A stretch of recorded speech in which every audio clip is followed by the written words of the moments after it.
One-way ticket. People say you can't take anything with you when you die. Well, that's not true. You take whatever you had on you when you die. All things are happening at once, past, present, and future, colliding in a singular moment. Today's story is about a woman named Sarah. She's driving down the highway, blonde hair flowing, blue eyes reflecting the dim light of dusk. Average build, wearing sneakers and some bracelets, she sees herself as a punk rocker. Before leaving the house, she'd smoked a little cannabis, just enough to feel a mellow buzz. But she didn't know that today was the day she would die, and that the cannabis would slow her reaction time just enough to prevent her from getting out of the way of the oncoming semi that was about to veer out of its lane.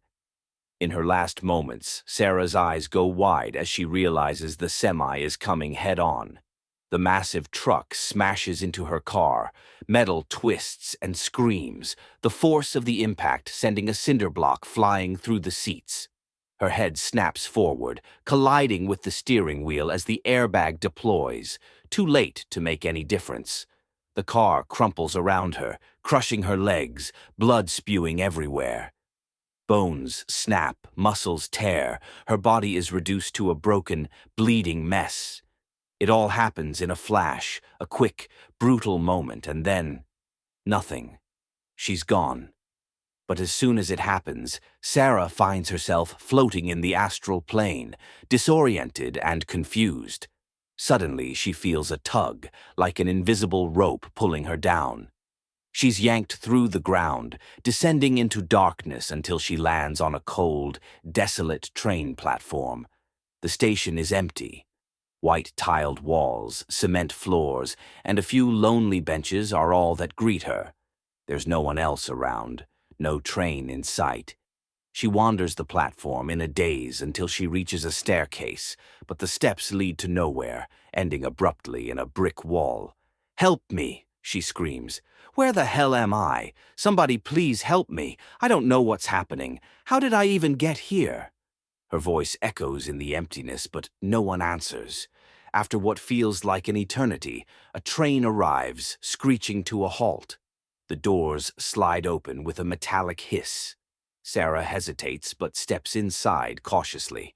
The interior of the train is eerily pristine. Silver walls, red velvet seats. As soon as she's fully inside, the doors slam shut behind her, making her spin around in panic. The train begins moving, accelerating faster and faster. She looks out the window, watching the station disappear into the distance, when suddenly she hears a voice. "Tickets, please." Sarah whirls around, startled. Standing before her is a short woman dressed in an old-fashioned conductor's uniform. She holds out her hand expectantly. "One ticket, please." "What are you talking about? I don't have a ticket. I didn't buy a ticket for this train." Sarah's voice quivers with fear. The woman smiles, a chilling curve of the lips. "Oh, I assure you, you have one on your person." Frantically, Sarah pats down her pockets, her fingers trembling as she searches. In the right pocket, the left pocket. Finally, she feels the edge of something small and paper-thin. She pulls it out and stares at the slip of paper in her hand. It's a train ticket. Serial number 06CX. Destination: hell. Sarah's heart pounds in her chest as the conductor snatches the ticket from her grip. "I haven't done anything bad enough to go to hell. What have I done? Maybe I smoked some weed, drank, had sex with a few people, sure. Maybe I believe in the zodiac and dabble in a little witchcraft, but I haven't done anything wrong. I didn't hurt anyone. I never killed anyone." "Thank you for your ticket," the conductor replies, her voice cold. "Please have a seat." The woman steps aside, gesturing for Sarah to take a seat in one of the plush red velvet chairs. "No, no, fuck that," Sarah protests, her voice rising in terror. Sarah's heart pounded as she turned and sprinted down the length of the train car.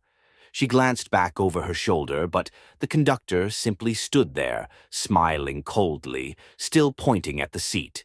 The train roared beneath her feet as she reached the end of the car. The door slid open with a hiss, revealing the narrow space between cars. Sarah's breath caught in her throat as she looked to the left and then to the right. The train was moving over a void. There was nothing below, nothing above, nothing in any direction except darkness. She hesitated for only a moment before moving into the next car. As soon as she entered, she saw an obese man slumped on one of the red velvet seats, wheezing heavily with each labored breath. His body spilled over the edges of the seat, sweat glistening on his forehead. Sir, where are we? What's going on?" Sarah asked, her voice trembling as she approached him. The obese man looked up at her with tired, bloodshot eyes. "From what I gather, miss, we're on the train to hell. Guess I ate myself into an early grave and got a one-way ticket to torment." "You're just gonna sit there. We have to get off this train," Sarah yelled, panic rising in her chest. The man stirred slightly, adjusting himself in the seat with a groan. "I don't got a lot of energy, miss, and frankly, I've done a lot of wrong things in my life. I think I'm just gonna sit here for a bit." "I can't do that. I can't stay here. I won't stay here. I haven't done anything wrong enough to deserve this," Sarah cried, desperation fueling her as she bolted toward the end of the car. But just as she reached the door, the lights flickered. She froze, turning back as she heard the metallic creak of the door she had just come through. It slowly slid open, and from the darkness beyond, two massive clawed hands breached into the flickering light of the train car. Sarah gasped as a towering creature stepped inside, its bony arms hanging down to its ankles, oversized hands ending in razor-sharp claws.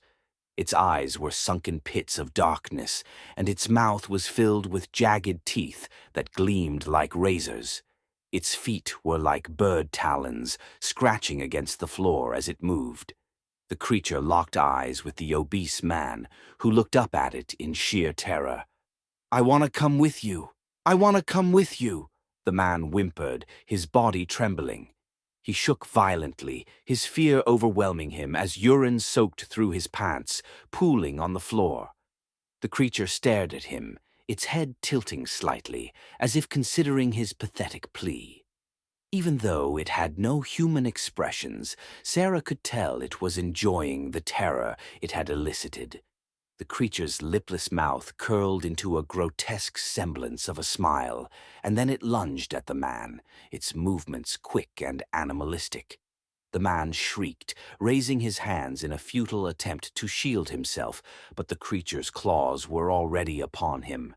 It stopped inches from the man's face, placing its monstrous hands on either side of his head.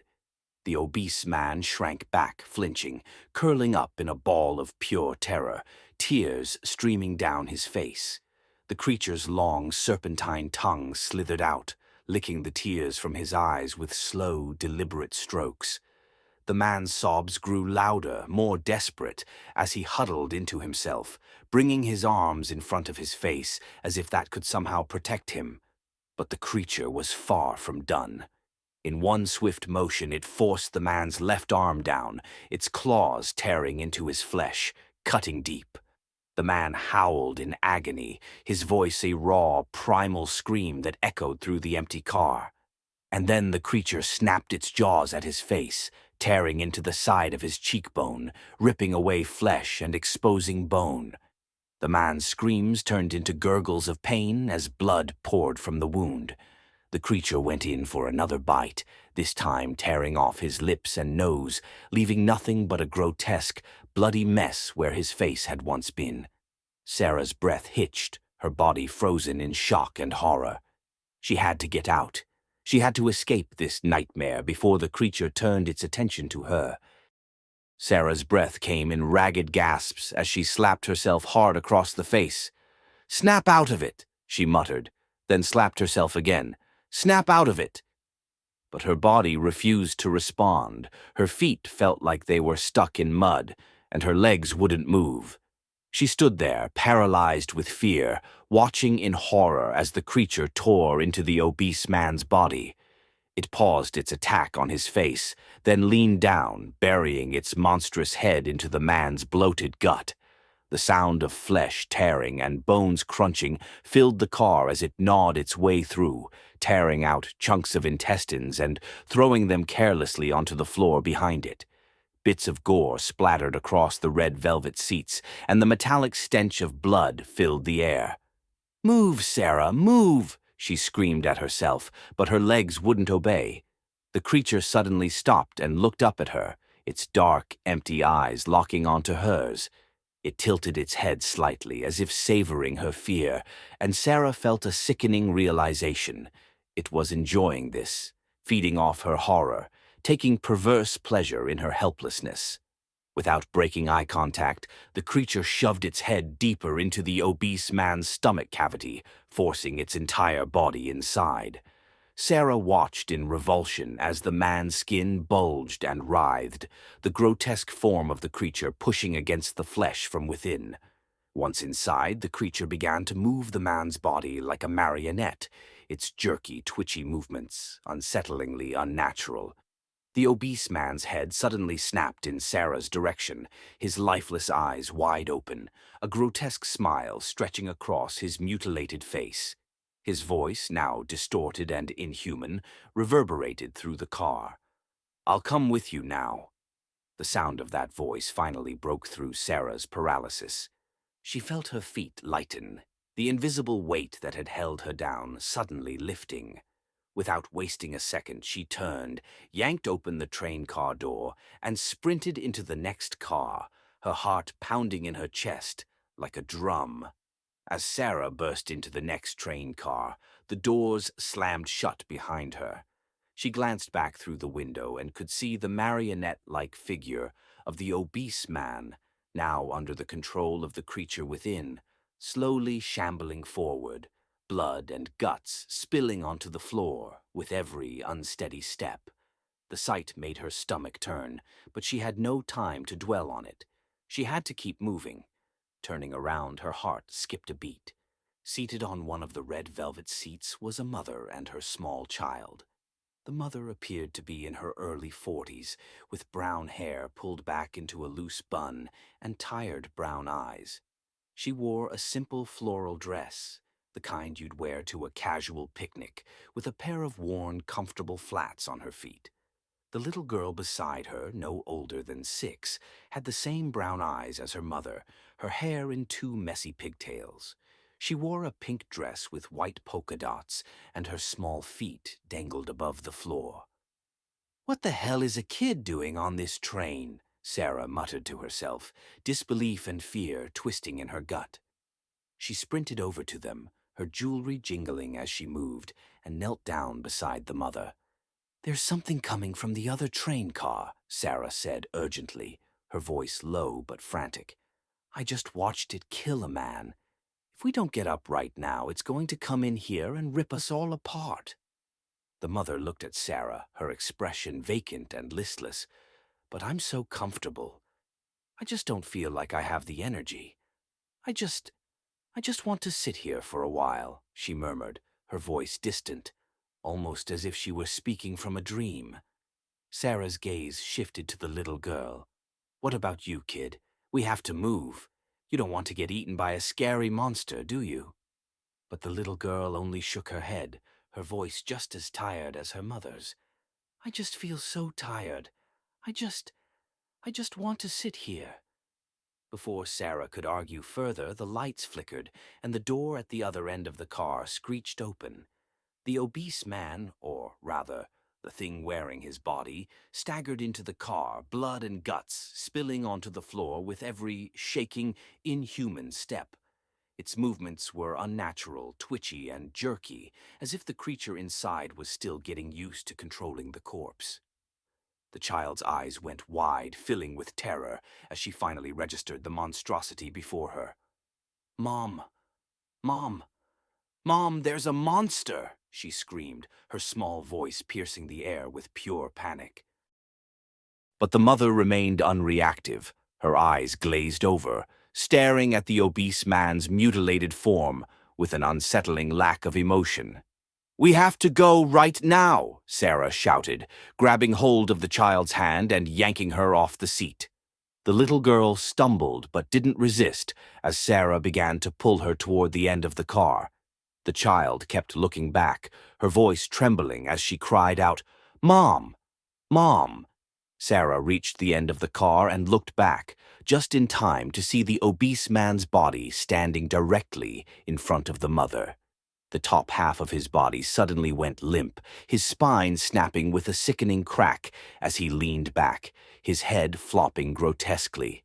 From within the gaping wound in his stomach, the creature's head emerged, its black, soulless eyes locking onto the mother's. The mother's calm exterior shattered in an instant. Panic and terror overtook her as she finally understood the horror standing before her. But it was too late. The creature lunged out of the corpse's stomach, its claws ripping into her throat, silencing her screams as she gurgled on her own blood. Sarah forced herself to keep moving, pulling the child along with her as they fled towards the next car. But the sound of tearing flesh and the mother's dying gurgles echoed in the train car behind them. Sarah, grasping the little girl's hand tightly, runs past the people in the next 3 train cars without even looking at them. She's too focused on putting as much distance between them and the creature as possible. Once they're 4 train cars ahead, she stops to catch her breath, her chest heaving, sweat dripping down her forehead. She looks down at the little girl who's panting just as hard, her wide eyes full of fear. "What's your name?" Sarah asks, her voice softening slightly as she kneels down to be at the girl's eye level. Sarah looked down at the little girl, her voice gentle despite the panic that still gripped her. "What's your name?" she asked again. The girl, her breath still shaky, looked up at Sarah with wide, tear-filled eyes. "Emily," she whispered. "Emily." "Hey, all right, Emily," Sarah said, catching her breath. "The car behind us should have bought us some time from whatever that thing is. It seems to stop at every person.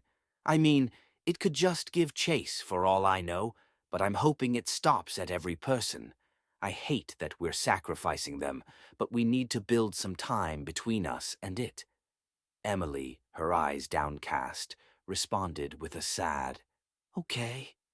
We're gonna get out of here, Emily. I don't know how, but we're going to." Sarah hugged Emily tightly, wrapping her arms around the little girl's small body. After a moment, she stood up and looked down at her. "What could you have done wrong to deserve to be on this train?" Emily looked up, her small voice trembling. "I don't know. I would sometimes sneak cookies and brownies and stuff, but I never did anything that bad. Mom always gave me extra." "Don't worry, sweetie. That's not bad at all. I'm gonna get you off this train, okay?" Emily hugged Sarah tightly, tears streaming down her face. "Okay." Sarah turned around and scanned the train car. She saw 4 men in their 30s, looking gruff and dressed in biker clothing, sitting on the seats. Hope flickered in her chest. She ran over to the big, stocky man with a beard and no hair, grabbing him by the arm and pulling him off the seat with all her might. Though he was heavy, as he got to his feet, he growled, "What the hell? Where am I? Who the fuck are you?" "I'm Sarah," she said quickly, her voice urgent. There's a creature coming this way. I don't know what it is. All I know is that I've seen it rip multiple people apart. We have to get off this train. We have to do it now." Right then, the lights flickered, and the door at the end of the car screeched open. Sarah's blood ran cold as she saw Emily's mother walk in, bloody, twitching and writhing, her movements unnatural and horrifying. Her voice came out in a weird, inhuman tone. "Emily, don't you want to come be with Mommy? Come let Mommy hold you. I'll keep you safe, Emily." The gruff biker's eyes widened in shock. "What the fuck?" He instinctively moved back, pulling back his leather jacket to reveal a .357 Magnum revolver. He cocked the hammer, pointing the weapon at the twisted figure. "Stay the fuck back. Is this what you were talking about, lady?" "Yeah, that's the thing," Sarah shouted, her voice trembling with fear. It's been chasing me through the cars. Kill it. Kill it right now. It's dangerous." Without hesitation, the man pulled the trigger, firing a shot straight through the mother's face. The force of the bullet sent her stumbling back into the train car, the doors closing behind her as she fell to the floor. The biker turned to one of the men dressed just like him, only clean-shaven with longer hair. "Jim, get up! You see that fucking thing? Hey, I'm talking to you. You see that fucking thing, man?" But Jim just sat there, staring straight ahead, not responding. "Jim!" The biker barked again, this time slapping him in the face. But Jim didn't move, didn't wince in pain. Nothing. He just kept staring ahead as if in a trance. Sarah, catching on, said, "He's acting just like you and everybody else I've met. You have to force them to stand up. Once they sit down, they can't seem to think or do anything for themselves." The biker, now understanding, grumbled, "Did they get to stand up? All right then. I'll give it a shot." He grabbed Jim by his leathers and yanked him to his feet. Jim immediately blinked as if snapping out of a daze, reached down and pulled out a Glock, looking confused and disoriented. "Where are we, George? Where are the cops?" Sarah blinked in surprise. "Your name is George?" The big man nodded. "Yeah, name's George." He looked back at Jim, still trying to piece everything together. "Jim, how the fuck did we get on a train?" Jim shook his head, trying to focus. "I've no idea, George. Gorge thinking. The last thing I remember was cops storming into the drop house." He looked at Sarah. "And this bitch pulled me up. What do you remember?" Sarah hesitated, the question hitting her harder than she expected. She closed her eyes, trying to dig through the fog of confusion in her mind. "I remember a semi and the sound of screeching metal. My God, did I die?" The realization hit her like a ton of bricks. "I think we're all dead. I think we're all dead." Her voice wavered, panic rising in her chest. George let go of Jim's leathers, a strange calmness settling over him as he processed this. I guess, well, at least the cops didn't get us. "We won't spend the rest of our lives in prison, eh, Jim?" George said with a smirk, gently punching Jim in the shoulder. "We died like men, in a blaze of glory with the cops." Jim, finally coming to terms with the situation, gave a half-hearted smile.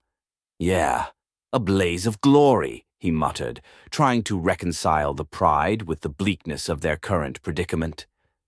Sarah, still clutching Emily's hand, looked at the two men. The reality of their situation was overwhelming, but George's attempt at bravado gave her a small sense of comfort, even if only for a moment.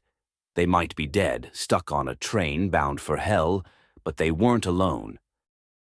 George said, "Well, at least that thing was easier to kill." But as soon as he spoke, the lights began to flicker. Through the doorway window, they saw Emily's mother, now a grotesque amalgamation of woman and demon, bending unnaturally. The creature's face became visible through her blown-away head, and its lifeless eyes revealed the wound from the gunshot. George added, "Well, maybe I spoke too soon. At least we slowed it down. That gave us a few minutes."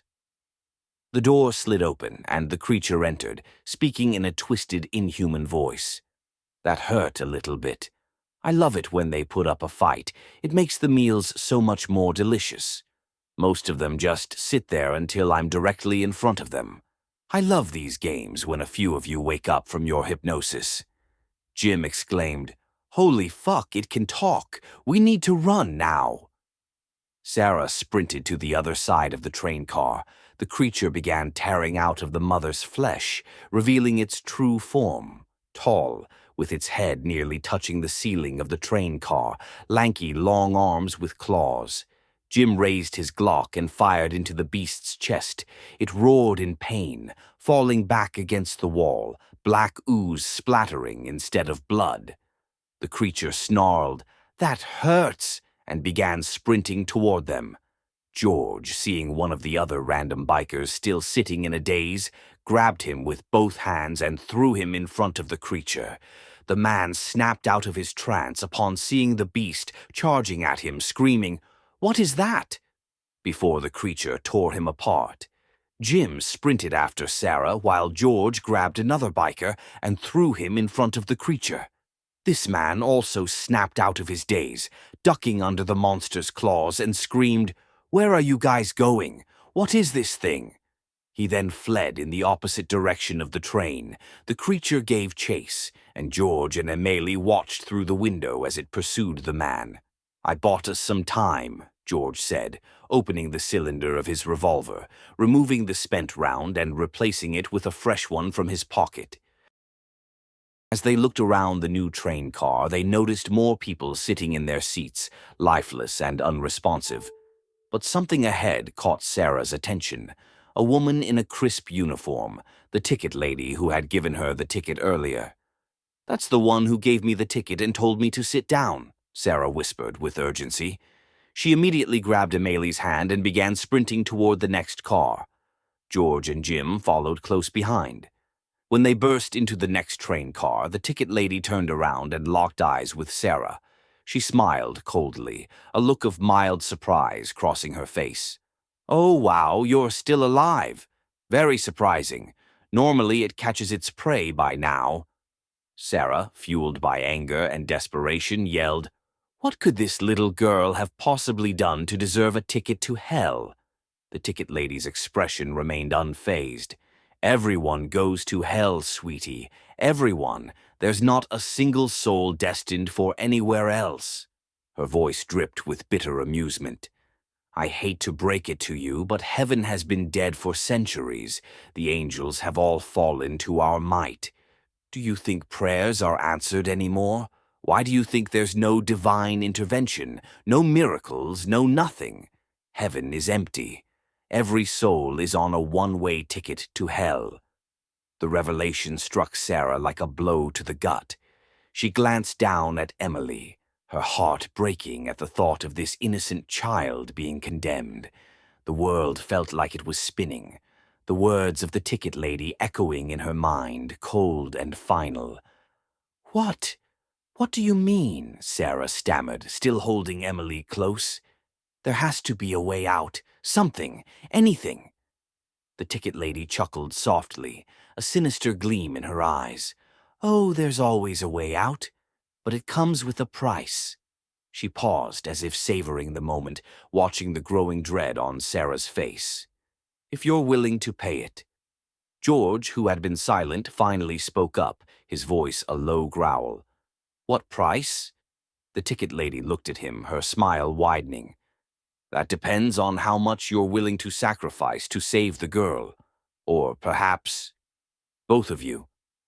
Sarah's grip on Emily tightened as she looked into the little girl's fearful eyes. They were running out of time. The creature was coming, and this woman seemed to be their only chance.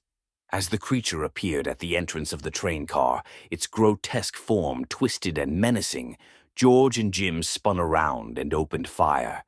Each shot forced the creature back slightly, the bullets slowing its advance but not stopping it. The sound of gunfire echoed through the narrow space, a desperate fight against the inevitable. Behind them, Sarah clutched Emily close, her voice frantic as she pleaded with the ticket lady. "What's the price? What's the price? I'll pay it if I have to. Just get her out of here. She doesn't deserve this." The ticket lady calmly reached into her pocket and pulled out a blue ticket with the number 0777 and the word heaven printed on it. "I will hand you this ticket to a vacant heaven. She won't be food for us there, but she'll be all alone. I'll give you the ticket if you willingly take a seat and let it devour your soul." George, reloading his revolver as Jim continued firing on the creature, overheard what was said. His eyes narrowed, and he yelled over the deafening gunfire, "Do you have a second ticket? Do you have one ticket? And does it say heaven?" The ticket lady smirked, unbothered by the chaos around her. "My dear, we have all the tickets to heaven. More than two." George's resolve hardened. Then give Sarah and Emily the tickets. Get them off this train and into heaven. Me and Jim, we'll sit down. We've been criminals all our lives. We've stolen, broken laws. We deserve it. We deserve to go to hell. But these two don't. Give them the tickets to heaven. Me and Jim will take their place. The ticket lady's smile widened, pleased with the deal. Fine. One ticket to Emily and one to Sarah. Without hesitation, George grabbed Jim by his leathers, shoving him backward into a seat. Jim immediately went catatonic, his body slumping as his mind was swallowed by the strange trance. George looked back at Sarah and Emily, his expression a mix of resignation and determination. "Get out of here," he said, his voice gruff, but filled with a rare tenderness. Then he sat down in the seat beside Jim, his eyes closing as the same catatonic state claimed him. The creature, sensing the sacrifice, surged forward and stopped directly in front of Jim, its maw opening wide. Before Sarah and Emily's horrified eyes, the creature began to devour George and Jim, tearing into their flesh with a sickening fervor. Just as the horror became too much to bear, the train car around them started to fade, dissolving into mist. The grotesque scene of carnage disappeared, replaced by a beautiful but desolate landscape. The sky above was a pale, washed-out blue, and the land stretched out endlessly in all directions, empty and still. Sarah gripped Emily's hand tightly, the blue tickets clutched in her other hand. The silence of the landscape was deafening, a stark contrast to the chaos they had just escaped. They were alone, utterly and completely, in a place that was supposed to be heaven, but felt more like a forgotten memory. "Come on, sweetie," Sarah whispered, her voice trembling as she forced herself to keep moving. "We'll figure this out, together." Emily nodded, tears streaming down her face, but she held onto Sarah's hand with a fierce grip. The two of them walked off into the distance, their figures growing smaller as they ventured into the vast, broken landscape of their new reality.